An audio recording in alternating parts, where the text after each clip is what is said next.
Hi guys, so nandito na naman tayo sa isa pang review kung saan i-review natin tong binili nating bike upgrades. So tara, simulan na natin.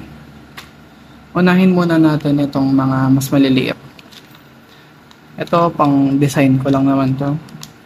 Ito yung first the valve cap. Siyempre kulay blue, kakulay ni Aqua. Ang brand nito ay ZTTO. So, ito. Goods naman siya. Magnet natin. Alloy naman siya. Hindi siya yung mabigat. So, next, itong pulley natin na ang nakalagay na ay yung L2 na stock. So, ito nga pala yung ZTTO natin na pulley na nakakabit na dun sa RD. Sa last video. Ito yung stock pala niya. Dito ko na lang nilagay. Na in case man masira na yung kinabit nating pulley na 13 teeth. May backup pa tayo. Yung original niyang pulley. So next is ito. Itong rim tape. Bumili din ako kasi nito kasi nabutasan na ako ng gulong dun sa sa bandang ilalim. Hindi sa labas dahil sa rim at yung original na rim tape na nakalagay niya is sira-sira na at sumasayad na dun sa pinaka rims. So naisipan kong bumili din. Ito, pangalan nga pala nito ay Ragusa. So next ay punta naman tayo dito sa housing. Ito nga pala yung shifter housing. Wala namang problema dun sa latest na housing ko. Gusto ko lang palitan ng kakulay niya si Aqua. Kulay blue. And then, ito din pala yung isang reason. Wala na yung sira-sira na pala yung cable niya dun sa dulo. Kasi tuwing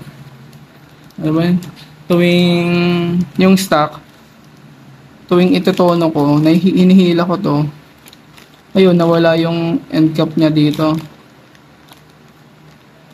Yan. So, goods na itong may extra. At itong cable shifter, magagamit pa natin to. Kasi, gamitin muna natin yung nakalagay na dun sa sa L2 mismo. So, ito siya. Kulay blue. Kulay ni Aqua. Ang brand niya is TRLREQ. Trolloc. Trolloc. Higher quality professional technology. So, yan. Siyempre, kung may shifter housing, meron din tayong brake housing. So, ito nga pala yung pinagkaiba ng shifter housing sa brake housing. Itong shifter ay payat siya. Tapos, yung wire na nasa loob niya is, wait lang, focus natin. Mag-focus ka. Ayun. Parang nakapa-straight siyang ganon. Shifter. Dito naman tayo sa cable, sa brake na housing. Hindi masyadong dito. Hindi masyadong makita. Pero ang alam ko, napanood ko yata dun sa review sa YouTube. Parang pa-spiral siya. Spiral yung ikot niya yata. So, yan. Same din na brand. TRLREQ. Q ba to? Trolloc. Trolloc. Trolloc. Hindi ko alam. So, next, punta naman tayo sa ating bar tape. Ang brand nito ay West Viking. At ito yung design niya. Ang ganda eh. Blue din. Galit sa blue. Bagay kay Aqua. So, ito. Buksan natin.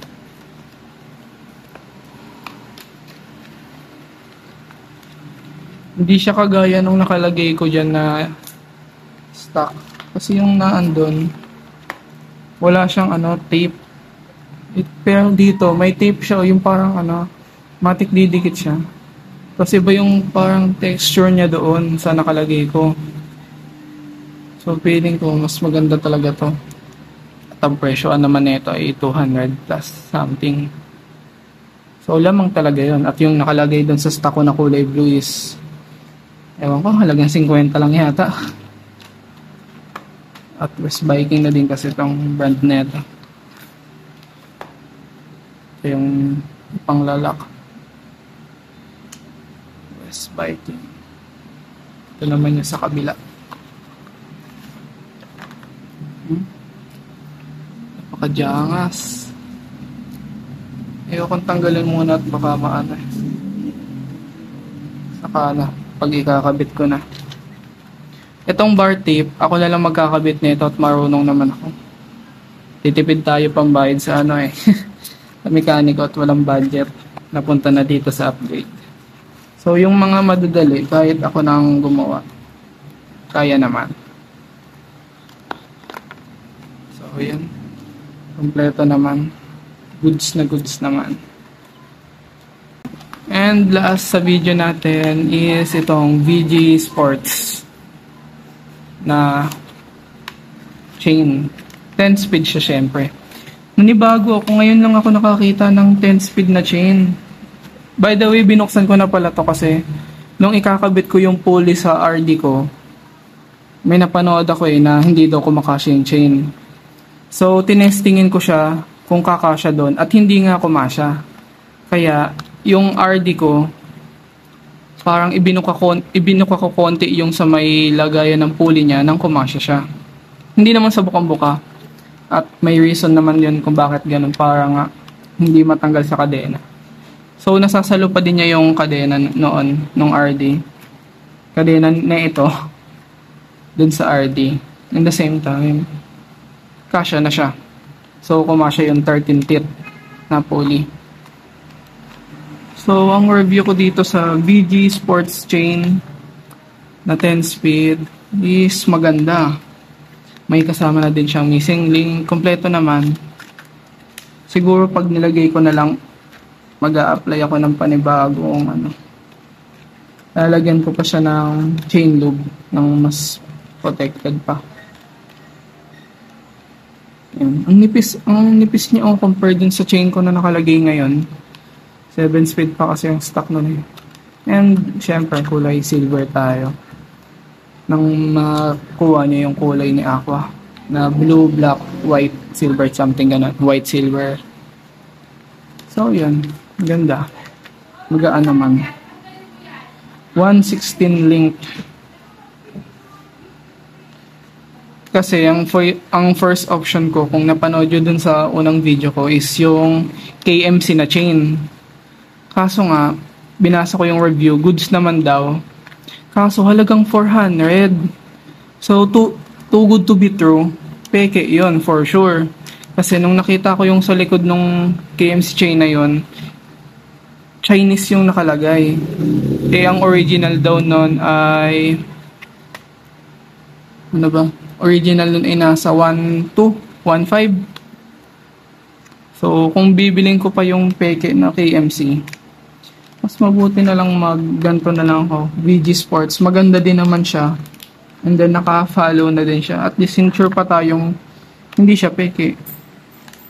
Kesa doon magtitiis ka sa KMC na tig 400 plus, ganun. Half-follow kasi yun eh. Yan, half-follow. So, magaan talaga siya.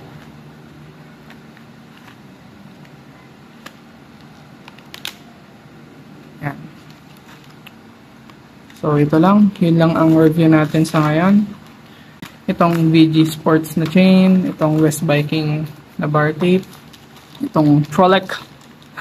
Trolec na shifter tsaka brake. Itong Ragusa na rim tape. Hindi ko na na-review itong pulley at naikabit ko na dun sa RD. And itong Fresta valve na cap niya. Kulay blue. Hindi ko muna siya lalagay. Saka ako nalalagay pag papakabit ko na yung iba. So, yun lang. Ay, wait lang. Magnet test nga natin tong chain. Yun, bakal naman. Yung dikit pala. So, yun lang. Yun lang sa ating review. Sana nagustuhan nyo. And stay tuned na lang sa next video kung saan ipapakabit na natin to. Bye!